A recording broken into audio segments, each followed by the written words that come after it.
Class 10th, today we will be discussing the human digestive system. जो human digestive system होता है बेटे, उसको एक कंप्लीट एलिमेंट्री कैनाल होती है विच starts from mouth and ends at anus. एक पूरा डाइजेस्टिव ट्रैक्ट होता है और इसके साथ में कुछ एक ग्लैंड्स एसोसिएटेड होते हैं, स्लाइवरी ग्लैंड्स जैसे लिवर है, पैंक्रियाज है, इस टाइप की ग्लैंड्स भी इसके साथ में एसोसिएटेड होती हैं. आज हम सबसे पहले इस ट्रैक्ट के बारे में पढ़ेंगे. जो ह्यूमन डाइजेस्टिव सिस्टम है, it starts from mouth. Mouth के बाद आपके जहां पर टंग वगैरह प्रेजेंट होती है, that is called as the buccal cavity. Buccal cavity के बाद फूड जाता है ईसोफेगस. ईसोफेगस से फूड जाता है स्टोमक. स्टोमक के बाद ये पाइलोरिक वाल्व होती है. स्टोमक में फूड कुछ देर के लिए स्टोर रहता है यहाँ पर. उसके बाद पाइलोरिक वाल्व जैसे ही खुलती है जाता है स्मॉल इंटेस्टाइन में. स्मॉल इंटेस्टाइन की लेंथ ज़्यादा होती है लेकिन डायमीटर कम होता है, इसीलिए हम इसको स्मॉल इंटेस्टाइन कहते हैं. स्मॉल इंटेस्टाइन का जो लास्ट पार्ट है वो आके जुड़ता है एक वाइडर डायमीटर की ट्यूब के साथ में. जो वाइडर डायमीटर की ट्यूब है that is called as the large intestine. इसकी लेंथ कम होती है but it is larger in diameter, that is why it is called as large intestine.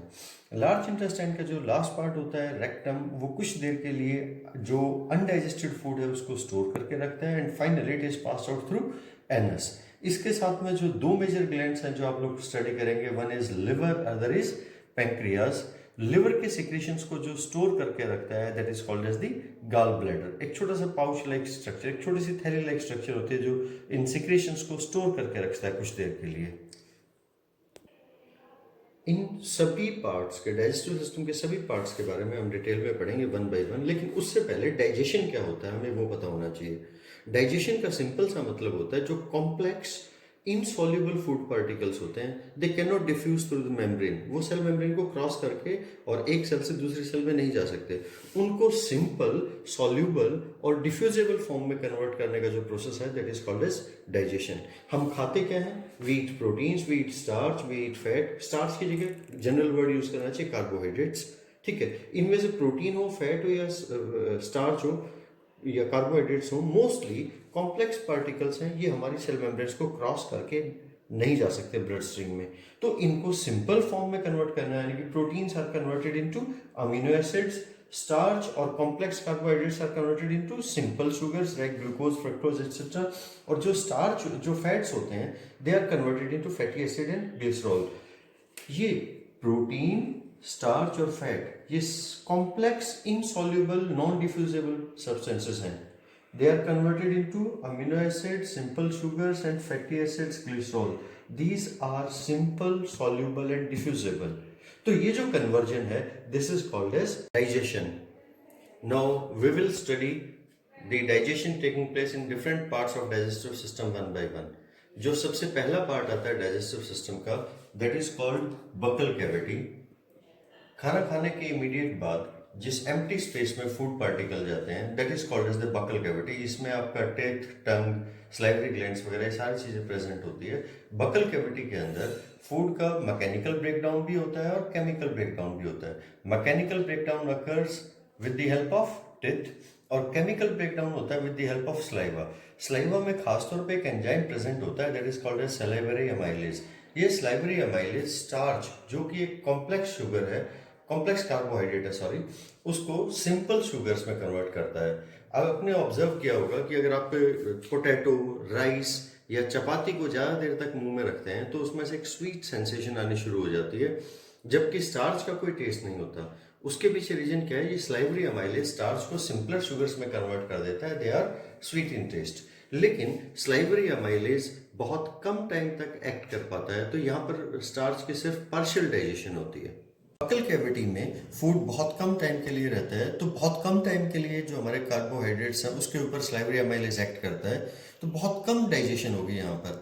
ठीक है, मेनली ये क्या होता है यहाँ पर फूड के अंदर स्लाइवा मिक्स होने की वजह से एक बॉल लाइक स्ट्रक्चर में कन्वर्ट हो जाता है that is called as food bolus. और वो फूड बॉलस फिर आ जाता है ईसोफेगस यानी कि फूड पाइप के अंदर, और फूड पाइप के थ्रू ये पहुंच जाता है स्टोमक के अंदर. स्टोमक एक बैग लाइक स्ट्रक्चर होता है जो कि फूड को टेम्परेरली स्टोर भी करता है और उसका डाइजेशन भी करता है. इसकी वॉल्स मस्कुलर होती हैं जो कि कंटिन्यूअसली कॉन्ट्रैक्ट और एक्सपेंड होती है, तो इसका साइज स्क्वीज करेगा फूड को, फिर रिलैक्स हो जाएगा, फिर स्क्वीज करेगा, फिर रिलैक्स हो जाएगा, जिससे कि फूड का मैकेनिकल ब्रेकडाउन भी होगा और साथ साथ स्टमक के अंदर बहुत सारे केमिकल चेंजेस भी होते हैं।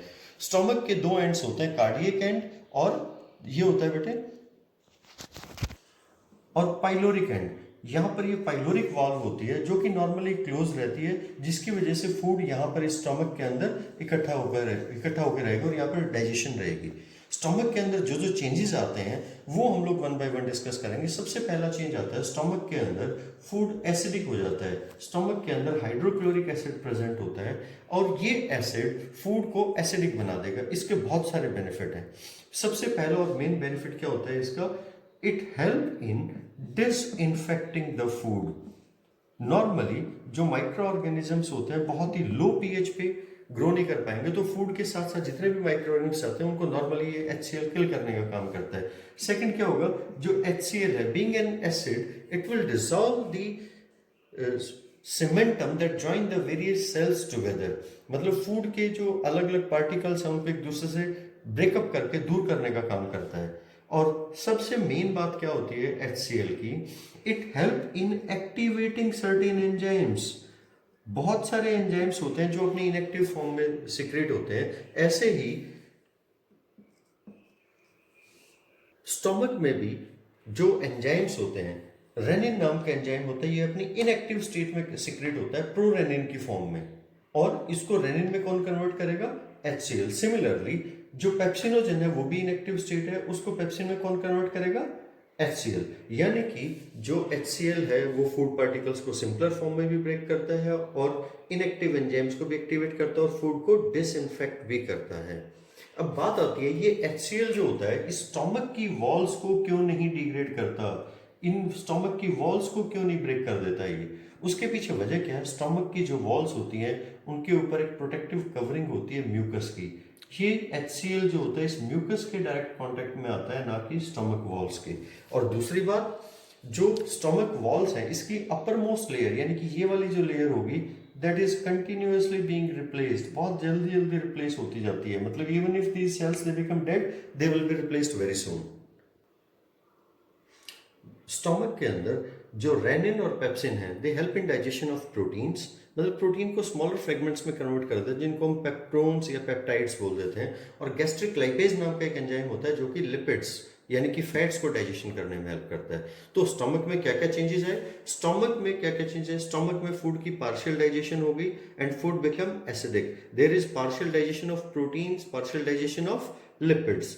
अब एक मेन बात आती है, अब जो यहाँ पर फूड था वो एसिडिक हो गया, वो एक पार्शियली डाइजेस्टेड जो फूड होता है जो कि थोड़ा सा एसिडिक भी होता है, that is called as chyme. Stomach की पाइलोरिक वाल्व जैसे ही खुलती है तो ये फूड स्टमक से आ जाता है स्मॉल इंटेस्टाइन के फर्स्ट पार्ट में, that is called as duodenum. लेकिन जो फूड यहाँ पर आया that is acidic in nature, और एसिडिक मीडियम में हमारी बॉडी के मोस्टली एंजाइम्स काम नहीं करेंगे। यानी कि जो फूड यहाँ पर आया, जो एसिडिक काइम यहाँ पर आया उसके ऊपर एंजाइम्स काम नहीं करेंगे। Here comes the role of the first digestive gland that is called as liver. Liver एक ऐसी ग्लैंड है जिसके सिक्रीशंस में कोई भी एंजाइम नहीं होता, but still it is very important for our body. सबसे पहला तो बॉडी के टॉक्सिक वेस्ट प्रोडक्ट्स को रिमूव करता है, और दूसरी इंपॉर्टेंट बात क्या होती है जो कि डाइजेस्टिव फंक्शन है इसका, जो लिवर है वो बाइल जूस सिक्रेट करता है। जो बाइल जूस है, this bile juice it performs two important functions. Number one is it neutralizes the acidic chyme, यानी कि ये बेसिक होता है नेचर में, ये एल्कलाइन होता है जिससे कि जो एसिडिक फूड आया उसको ये न्यूट्रलाइज कर देगा। ठीक है, यानी कि इट न्यूट्रलाइजेस द काइम। और सेकेंड इंपॉर्टेंट फंक्शन क्या करता है, जो बाइल जूस है इसके अंदर बाइल सॉल्ट्स होते हैं। ये bile salts they help in emulsification. ये इमल्सिफिकेशन मतलब लार्जर फैट ड्रॉपलेट्स को स्मॉलर फैट ड्रॉपलेट्स में ब्रेकअप कर देता है। This is called as emulsification. इससे सरफेस एरिया इंक्रीज हो जाएगा, तो जो डाइजेस्टिव एंजाइम्स होंगे वो फास्टली इसको डाइजेस्ट कर पाएंगे। लिवर के सिक्रेशंस डायरेक्टली पोर नहीं किए जाते, initially they are secreted in a small pouch like structure that is called as gall bladder, और ये हेपेटिक डक्ट है। क्लियर? अब एसिडिक काइम को न्यूट्रलाइज कर चुका है liver with the help of bile juice. ये स्मॉल इंटेस्टाइन जो होती है वहाँ पर मैक्सिमम डाइजेशन होती है। क्यों? क्योंकि इसमें सारे एंजाइम्स यहीं पे एक्ट करेंगे।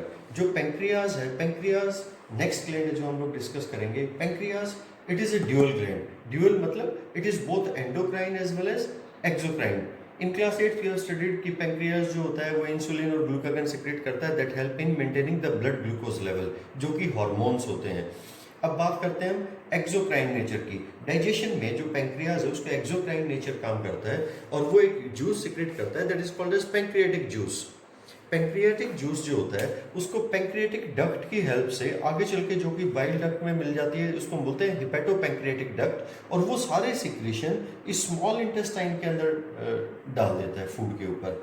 अब इस पेंक्रियाटिक जूस में 3 मेन एंजाइम्स होती हैं। One is pancreatic lipase. Lipase मतलब which help in the digestion of lipids, जो कि फैट की कंप्लीट डाइजेशन में हेल्प करेगा। Second is the pancreatic amylase जो कि स्टार्च के डाइजेशन में हेल्प करेगा। और तीसरा होता है ट्रिप्सिन। ठीक है, जो प्रोटीन्स की पार्शियल डाइजेशन हुई थी स्टमक के अंदर, लार्जर प्रोटीन्स को स्मॉलर पेप्टोन्स और पेप्टाइड्स में ब्रेकअप किया गया था, उसको ट्रिप्सिन जो होता है अमीनो एसिड्स में कन्वर्ट कर देता है। Means trypsin help in digestion of proteins. Small intestine में इन डाइजेशंस के अलावा मतलब लिवर और पेंक्रियाज के सिक्रेशंस के अलावा स्मॉल इंटेस्टाइन खुद भी बहुत सारे डाइजेस्टिव एंजाइम सिक्रेट करती है जो कि फूड की कंप्लीट डाइजेशन में हेल्प करते हैं। उसके अलावा डाइजेशन के अलावा स्मॉल इंटेस्टाइन फूड को एब्जॉर्ब भी करती है। मतलब वो जो कॉम्प्लेक्स फूड था अब सिंपल और सॉल्युबल फॉर्म में कन्वर्ट हो चुका है और उसको अब ब्लड के अंदर या आसपास प्रेजेंट लैक्टियल्स के अंदर एब्जॉर्ब करना है। तो small intestines they are richly supplied with blood, और इसके लिए जो स्मॉल इंटेस्टाइन है उसके अगर हम एक सेक्शन कट करके देखते हैं, मतलब suppose this is small intestine, हमने इसका सेक्शन कट किया तो इसका सेक्शन कट करेंगे तो हमें एक सर्कुलर आउटलाइन मिलेगी इस तरीके से। ये इसकी आउटर वॉल है, ये इसकी इनर वॉल, ये बीच की खाली जगह है जहां से फूड ट्रेवल करता है। दिस पर्टिकुलर स्पेस यहां से फूड ट्रेवल करेगा दिस। अब बात आती है स्मॉल इंटेस्टाइन के अंदर कुछ फिंगर लाइक प्रोजेक्शंस हैं जो कि रेड कलर से शेड की हुई है। These finger like projections these are called as villi, और नॉट जस्ट वेलाई, इन वेलाइज के ऊपर भी हर सेल के ऊपर माइक्रोस्कोपिक स्ट्रक्चर्स होती हैं जिनको आप बोलते हो माइक्रोवेलाई। माइक्रोवेलाई क्या हुआ? हर एक सेल, वेलाई की हर एक सेल के ऊपर जो फर्दर फिंगर लाइक प्रोजेक्शंस हैं they are called as villi. This villi and microvilli greatly increase the surface area of small intestine for faster absorption of food. अब स्मॉल इंटेस्टाइन में फूड डाइजेस्ट हो चुका है, mostly absorb हो चुका है। अब जो बचा हुआ फूड है वो पास ऑन हो जाता है लार्ज इंटेस्टाइन के अंदर, और लार्ज इंटेस्टाइन में इस फूड में से बचा हुआ जो वाटर है वो एब्जॉर्ब किया जाता है और food is further passed on to rectum where it is temporarily stored for some time and then it is passed out of the body through anus. Here it is being regulated by the anal sphincter. Anal valve कहो या anal sphincter कहो, वो उसको regulate करती है passage of stool को, and this process of passage of undigested food material it is called as egestion.